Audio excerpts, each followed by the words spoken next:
Hey guys, today on People Now. Kristen Stewart and St. Vincent make their first public appearance together as a couple. We've got Princess Kate's hair hacks. All just $5. I can't get involved with social media. Hear why Benedict Cumberbatch thinks Twitter is for the birds. Horses, one, are cute, and I used to ride therapy horses. You still have more in there. Your heart will melt this morning when you hear the story of how this 8-year-old boy is using his own birthday money for something so fabulous. And there's a new study out. And women everywhere will be cheering for this one, Jeremy. Plus. You know what? I'm gonna call you out on something. This was supposed to be stress-free cupcake decorating. Yeah, well, hers, it did taste better.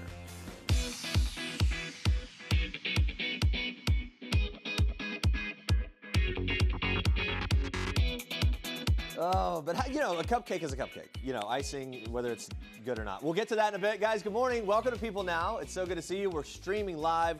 Here's what you need to know and what's trending today. Michael Phelps and Nicole Johnson had us all fooled. The happy couple have been married secretly for months. People confirmed the nuptials after obtaining a copy of their record of marriage. Michael and Nicole tied the knot in a secret ceremony on June 13th in Paradise Valley, Arizona. The family that loves posting cute family pics on Instagram with their 6-month-old son, Boomer, had their ceremony officiated by agent and close friend Peter Carlisle. Michael had previously told People on August 23rd during the Rio Olympics that they had a date set for the wedding, but it seems that they had already been married for more than 2 months at that point. Michael's wife, Nicole, posted this picture on Instagram the same day of their June nuptials, saying, quote, "Such a memorable night with my lil fam, Bam.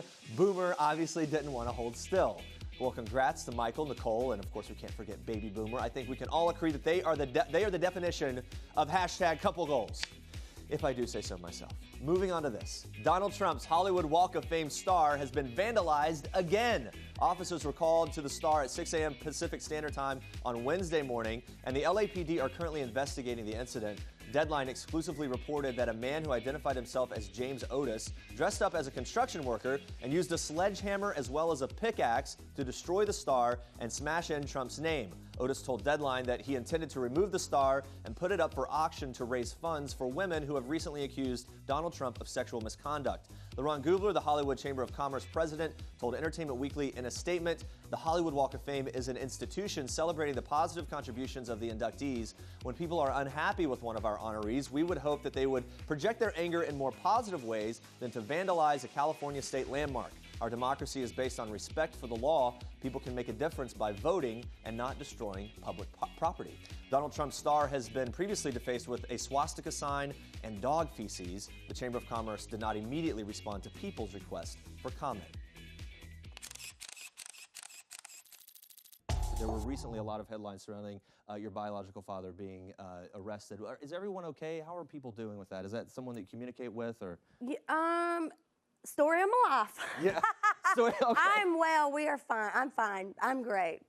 That was Kelly Pickler commenting on the recent arrest of her biological father, Clyde Raymond Pickler Jr. The country star's father was arrested last Saturday in North Carolina for marijuana possessions. Lots of headlines surrounding that. And as fans know, Kelly has been very open about her family. While she was on American Idol, her father was serving a 3-year prison sentence. But we also have more news from our favorite country girl. In addition to her CMT reality show, I Love Kelly Pickler, Kelly is also teaming up with Faith Hill for a new talk show. Now, it's been in the works for some time. Lots of talk about this. But now it does seem that the project may be gaining some traction. Kelly telling me how she's so excited to be working with Faith and how the iconic singer-songwriter has been a real mentor to her. Watch. I'm very, very excited to get this ball rolling. Yeah, and, happening. For sure. We're hoping so. So it's in the very early stages right now, but all is well. Everything's looking good. You know, it's a lifestyle show. Oh, cool. So it's of course, talking and interviewing people, but really shining a light on small businesses and special talents and enabling them to come on the show and sell their brand and their product and, and help make their dreams become a reality. Wow. All right, guys, moving on to this. There is a new study out, and it is sure to get women riled up everywhere. A new study says that women spend more time working than men do. According to the Global Gender Gap Report published by the World Economic Forum for 2016, the study highlights the amount of work women do, which goes unpaid. So how much more work are we talking here? Well, about 50 minutes per day, if you count the amount of work women do without pay, such as taking care of children, helping elderly family members, things like that. The report looks at data from about 30 different countries, and it reveals that women around the world spend more time working, even though on average, men spend more time getting paid to work. That gap in between men and women spent working is much smaller in the United States. So all in all, over the course of a year, women spend just over 79 hours a week working more than men. That's about the same as your standard 2-week pay period. Pretty significant.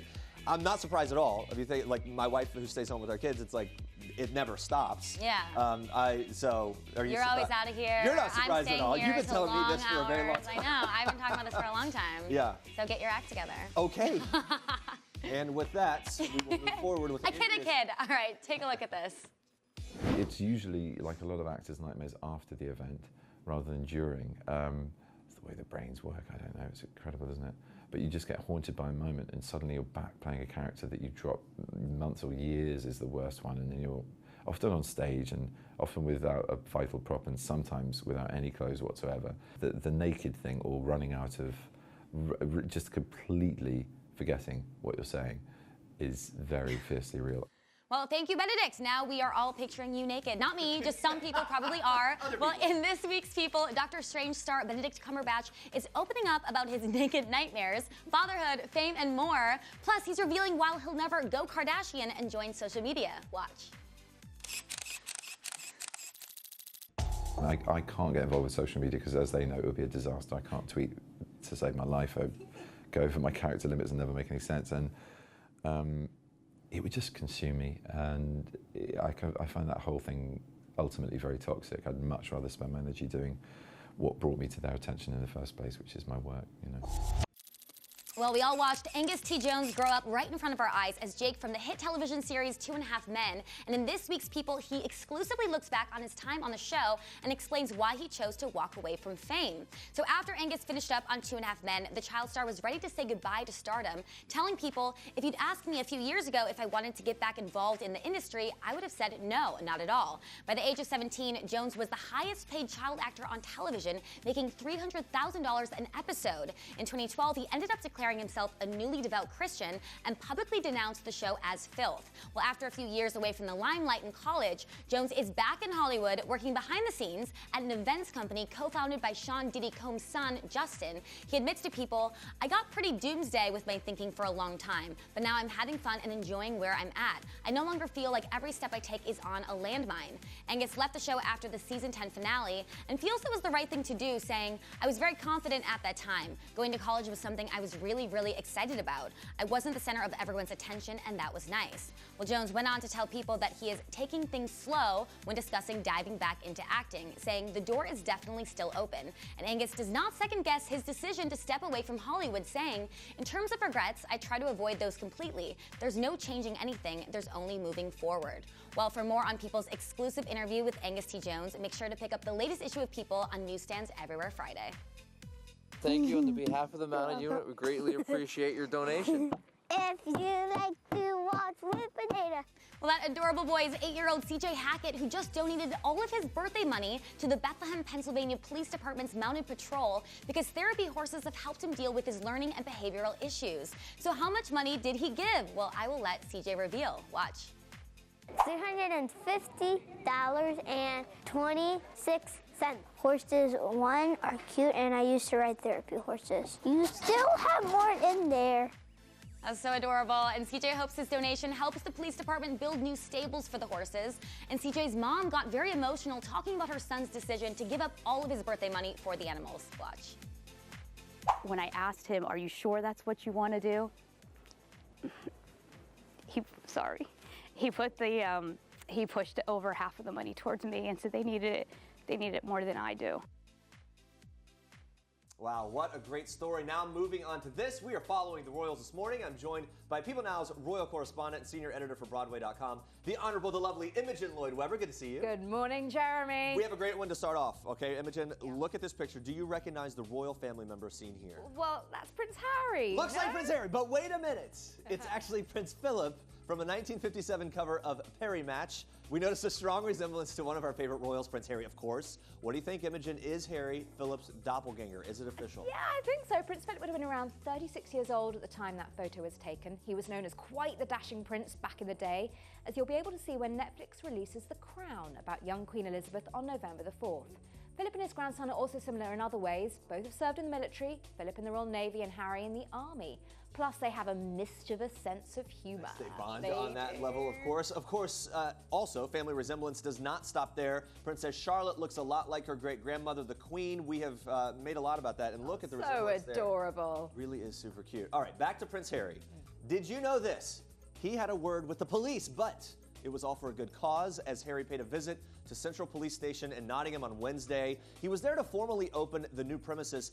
Do you think this is in conjunction with Princess Eugenie's work with the Salvation Army to sort of make London a safer place for everyone? Is there a connection here? It's all part of the royal family's remit to put a spotlight on good causes. The cousins do get on very well together. Eugenie even introduced Harry to his last serious girlfriend, Cressida Bonus, and they're going to be living right by each other at Kensington Palace, or KP, as those in the know call it. Only those in the know. And now I'm also in You the are know. also in the know. We're discussing all things Harry this week, as Harry's royal itinerary for his trip to the Caribbean has been announced. Starting on November 20th through December 4th, he's going to be there to represent Queen Elizabeth. Now, the 2-week tour will start in Antigua and Barbuda. How do you think this trip is going to compare to the last time Harry was in the Caribbean back in 2012? Well, Prince Harry and Usain Bolt probably won't rerun that infamous race, as the royal won't be stopping by the Olympic champions' home country of Jamaica. Too bad. Too bad. We'll actually be seeing his serious side for some of the trip. Prince Harry's representing the Queen as Antigua and Barbuda, Barbados and Guyana mark important anniversaries of independence this year. Also expect lots of engagements with charities that focus on conservation, youth empowerment and sport for social development. It's going to be a very busy trip, and that is your royal record for today. And stay with us, guys, because we have some of Kate Middleton's hair hacks for just $5. That's dollars, not pounds. I can't wait. That's coming up in just a little bit. Basically what you want to do is start with a large dollop of frosting and then use the edge of the spatula to kind of, bring that frosting around and create a nice clean edge. So you have those sort of ridges, but it's a bit more... Yours is looking a little better than mine here. It's a bit more elegant than your traditional, typical sort of grandma's kitchen cupcake, but you're doing great. Okay, first one. You know what? I'm going to call you out on something. This is a big beginner thing. What did I do? It's called the death crush. I'm crushing. Okay. That's Sprinkles Cupcake founder Candace Nelson giving me a lesson on how to properly frost her famous red velvet cupcakes. Okay, so I gave it the death crush. Her Sprinkles baking book is just filled with tons of her delicious recipes with a lot of celebrity influences sprinkled throughout. See what I did there? And that's why it's our Toyota People Pick of the day. And she's even got a special Barbra Streisand cupcake, so I had to ask her about meeting her. Watch.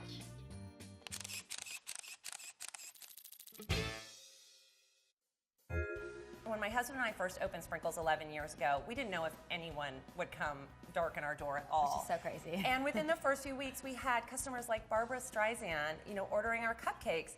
And I was just, shell-shocked, basically. I was in awe. She is an icon. And then, even better, I ended up meeting her at a party, and she started talking about baking. She's incredibly knowledgeable about cooking and baking, and she's a real foodie. She started talking about this cupcake that she used to make, where she would melt down a bittersweet chocolate bar and use that as the glaze on top. She asked if I could recreate that, and so we ended up developing this off-the-menu flavor just for Barbra Streisand. It's a vanilla cake with a chocolate ganache glaze. Oh my goodness. I mean, So it good. smells like chocolate. So this is her favorite cupcake. I love that. It is. And it's not as sweet because the glaze is a bittersweet, and so it doesn't have any buttercream frosting. So for someone who really loves cake and doesn't want too sweet of a frosting, this is the perfect solution. And her recipe is in my cookbook as well. That's cool. So I also heard that she introduced you to Oprah.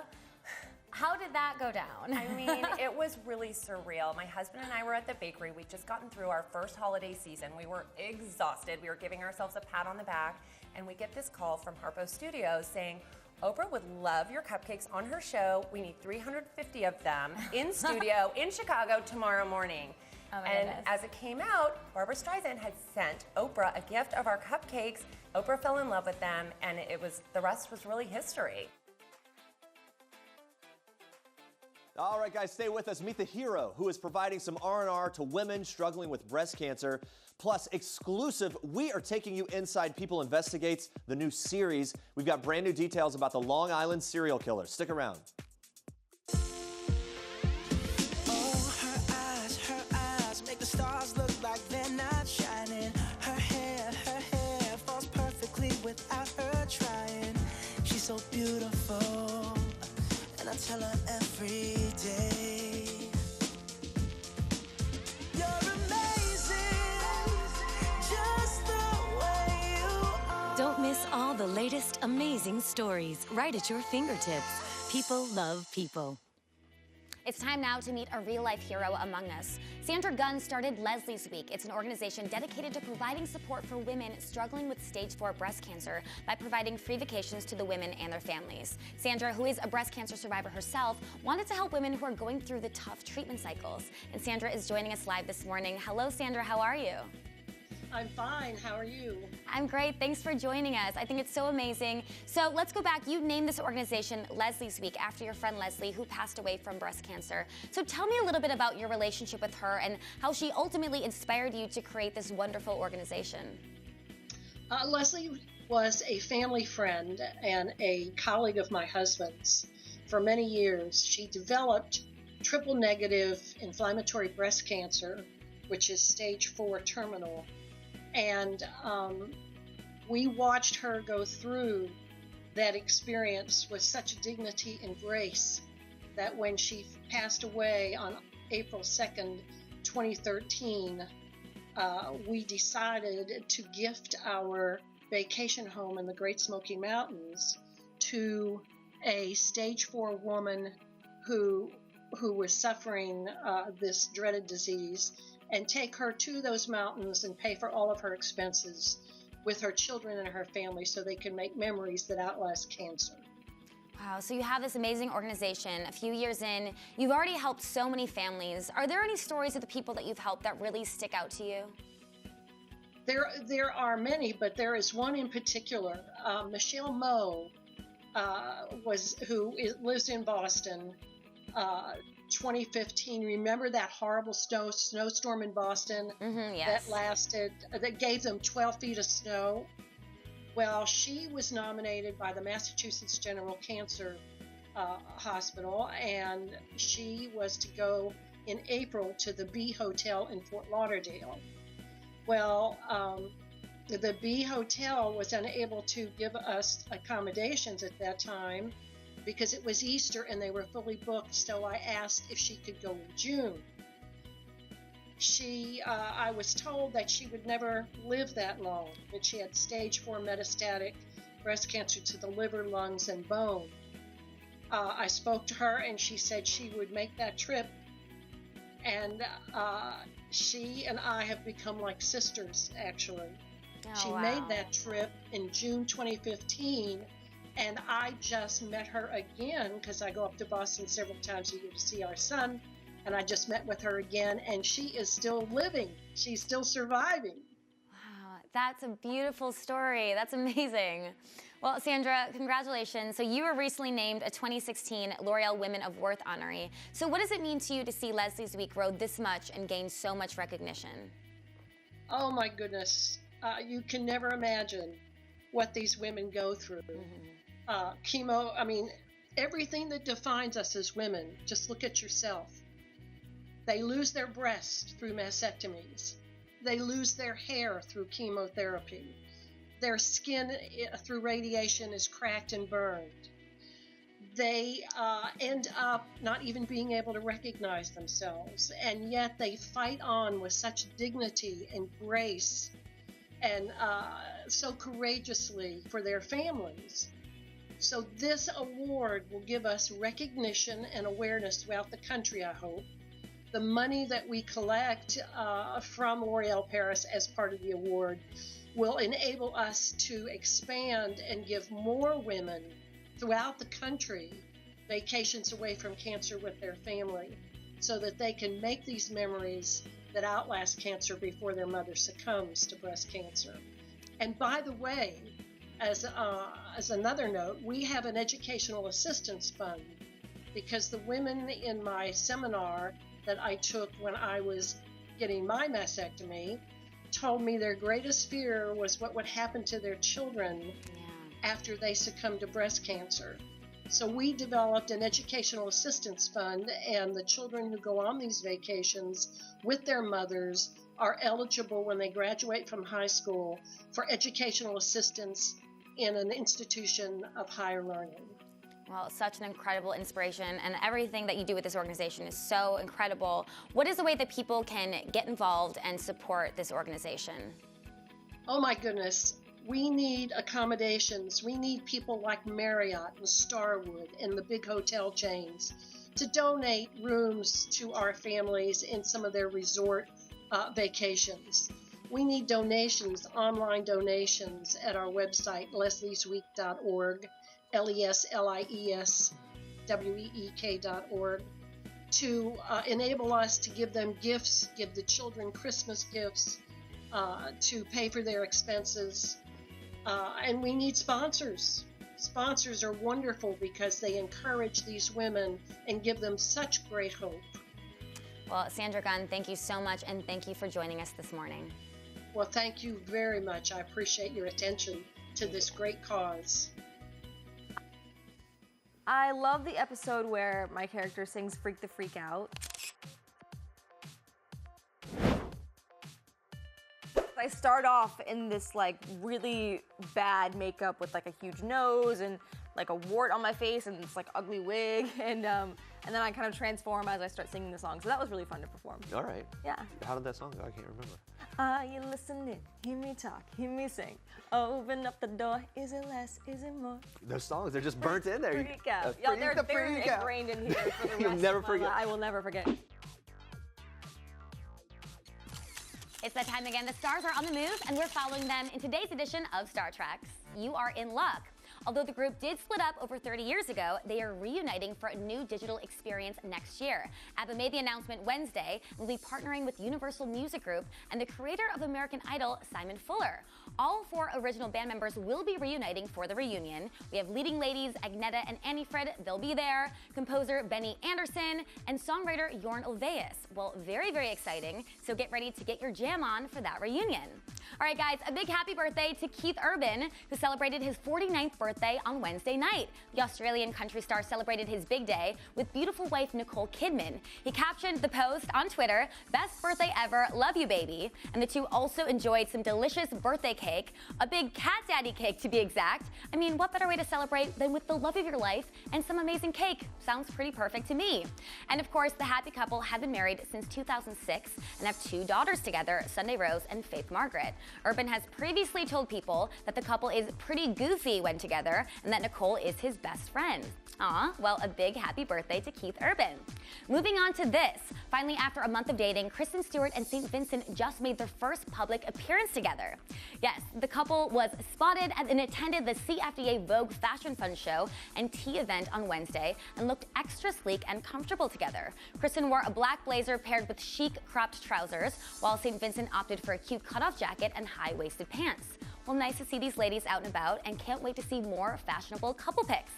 All right, guys, do you want to look like Princess Kate for a day? I know I definitely do. Our favorite royal's luscious locks always make us scream hair goals, but did you know you can get her look for only $5?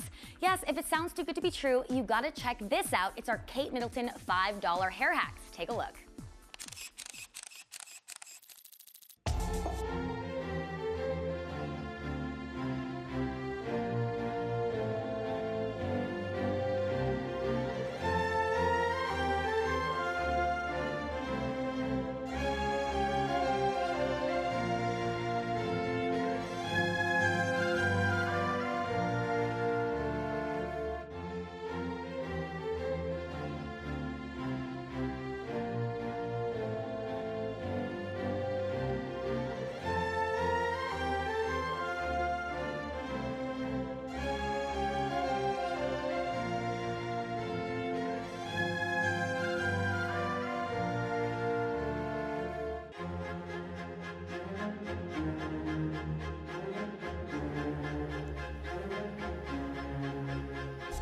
Well, a lot of cool looks there for only $5. You can't go wrong.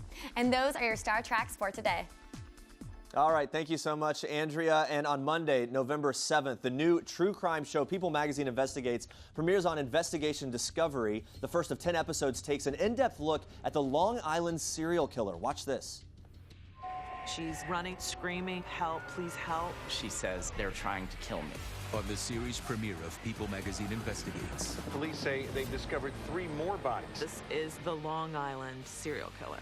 I just want to talk to my sister. I can't even do that. Investigation Discovery teams up with People Magazine to bring this week's cover story to life. This was a story that captivated everyone. People Magazine Investigates the Long Island serial killer. Premieres Monday, November 7th at 9, only on Investigation Discovery. Man, I'm already hooked. And People senior editor Alicia Dennis joins us live in studio. Thank you for being here. Of course. Let's talk about this. I'm excited about it right away, just seeing the teaser. The stories are compelling. They're mysterious, all of the good things that you want in a kind of a crime thriller thing. Between 1996 and 2013, as many as 17 victims were found in the Gilgo Beach area of Long Island. How many of those victims are believed to be connected to the Long Island serial killer? I mean, such a sad discovery. It's so sad, such a tragic story. You know, the first 4 bodies that they found on the beach were all wrapped in burlap and placed within about 500 feet from one another. Wow. So authorities feel pretty certain that those 4 are definitely connected.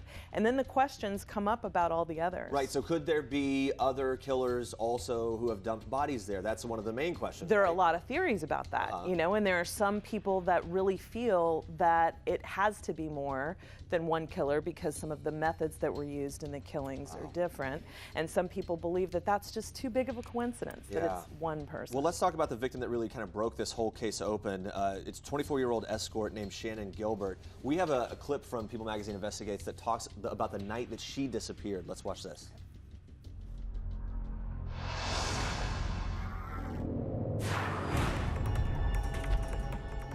Shannon is in a panic. She's running through the neighborhood and is knocking on doors begging to be let in. She runs towards this guy named Gus Coletti's house, and Gus Coletti is this older guy that's been living in the community for a long time. It was about 5 o'clock in the morning, and Gus Coletti is up. He opens the door and she comes in, and she's like, help me, help me. Gus Coletti's like, what's going on? And she stood there for a minute, and then she bolted. Coletti says when she observed the headlights of Pac's car coming down the road adjoining his house, that's when she ran. All right, so Shannon disappeared on May 1st, 2010 after running away from an appointment with a businessman and her longtime driver, Michael Pack. How did her disappearance ultimately lead to the discovery of all those bodies? Well, police were looking for Shannon. They were looking for her after she disappeared, and it was in that search that they discovered these other bodies. The police that we talked to said that the first body they discovered, they initially thought must have been Shannon, and it was not. Wow. And so they found a total of 10 bodies before they found Shannon. Well, such a gruesome discovery. What's known about how Shannon died? You know, that's such a mystery too. There are some people within the police department that believe that Shannon died of natural causes, that she got lost within the overgrown bramble within Gilgo Beach and that she fell into a ditch and drowned. Wow. We have a forensic pathologist who said in February 2016 that he believes that she died of strangulation. So right now her death is classified as undetermined. So there's so many question marks that still remain. The Suffolk County Police Chief Stuart Cameron called the Gilgo Beach scene one of the largest crime scenes that they've ever had. Of course. Now as the investigation moves forward, what are some of the hurdles that the FBI faces? Well, I think the fact that exactly what he said, it is such a giant crime scene, on top of the fact that it's very desolate there, it's very overgrown, it's a punishing area, and if you're looking to try to connect some of these deaths as far back as 1996, then you have a lot to investigate. Wow, that's just really fascinating and tough work to be done here. Obviously, so many families need answers for this. Authorities haven't named a suspect in the case. One of the FBI profilers says of the killer that he's a hunter.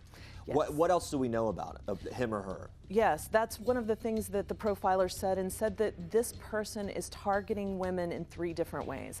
On the computer, he's contacting them, and then he's talking to them on the phone, and then in person. And that whoever this person is must be very good at manipulating people and making them feel safe. You've covered a lot of criminal investigations for people. How do you think this one compares to some of the other things you've seen? I think the fact that this crime scene is so massive and the time frame that police are looking at is so wide, there are so many questions in this. It makes it very unique. Wow, really interesting stuff. Alicia Dennis, thank you so much for being here, for discussing all this. For more information on this story, you can pick up the latest issue of People. And don't forget to watch the first episode of Investigation Discovery's People Magazine Investigates on Monday, November 7th at 9 p.m. Eastern. And guys, coming up tomorrow, it is Fashion Friday, and we are breaking down Julia Roberts' best fashion for her birthday. Plus, Melissa Joan Hart takes a stroll down memory lane with her show, Clarissa Explains It All. Who wouldn't want to see that? A little flashback, and you guys, thank you so much for watching. For now, we leave you with one last thing from Tucker Bethard. Enjoy. Hi, my name is Tucker Bethard, and this is One Last Thing. The last song that was stuck in my head was Pyro by Kings of Leon. I've always loved that song, and it's got a really good melody in the chorus. It's pretty catchy. The last TV show I binge watched was Walking Dead. They got a new season out on Netflix, and I've been addicted since it's been out. The last time I was starstruck was in July. I got the opportunity to play paintball with some Navy SEALs. You know, I've never really get that starstruck about anybody, but Navy SEALs is such a rare and unique title to have, and those guys are the elite warriors in the world, so just being around those guys and getting to meet them was one of the coolest things ever.